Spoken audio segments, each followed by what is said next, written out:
Hi, I'm Nick Bolton, the founder of ICCS, and today I want to talk to you about a question that we're often asked. That question is, what do we as a school look for from an aspiring coaching supervisor? Because let's face it, becoming a supervisor isn't just about taking another course that's open to all coaches. It requires a level of experience and depth as a practitioner, and it really matters that you're at the right stage of coaching development.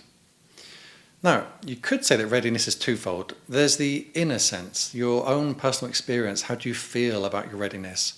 But then there's what you might think of as the recognizable professional markers of readiness. Because supervision is a distinct discipline, it invites us to hold more complexity than coaching and to think systemically. We need to attend to the needs not just of the coach in front of us, but of their clients, other stakeholders, and the coaching profession as a whole.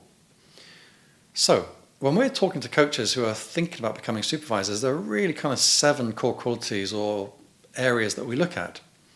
Now, this is not a checklist. We don't need to tick them all off one by one, but it is a rough guide to what we would need to see to some degree to say, yeah, this person's ready.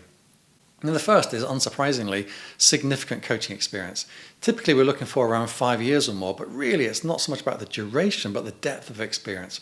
We want to see that you've been in the thick of it, that you've worked with a range of clients, that you've seen things go wrong and you've seen things go well, and you can really draw on that well of experience to grow your authority and insight as a supervisor. Now, second, we look for professional accreditation. We're looking for coaches who've already made that commitment to ethical standards and continuous learning as a coach. Now, you don't need to be a member of a professional body as such, but you do need to be accredited from a recognized coaching program.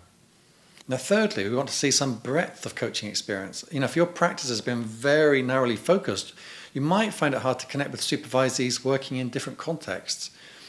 That diversity gives you perspective and adaptability. That could be diversity of clients, of contexts, of issues that you work with, and so on. It doesn't really matter, but it's giving you that breadth of experience. Now, fourth, and related to the last point, we look for coaching maturity. And by that, we mean something more than just experience or techniques. We're looking for a grounded presence, a coach who isn't overly attached to models or frameworks, but who can sit with uncertainty, trust the process, and meet the moment as it unfolds, in a sense. Supervision isn't about having the right answers or having the right approaches. It's about creating space for reflection, exploration, and emergence. Now, fifth is reflective and reflexive capacity. This is at the heart of supervision.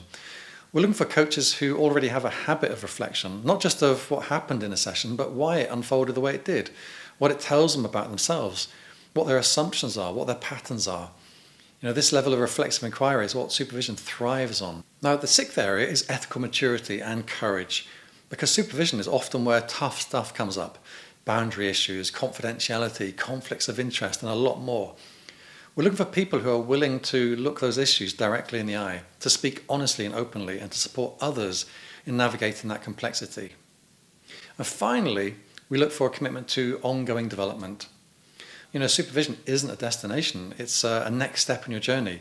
It's a constant journey of development. The best supervisors are the ones who are always learning, always growing, always seeking feedback. That mindset of continuous professional and personal development is absolutely essential.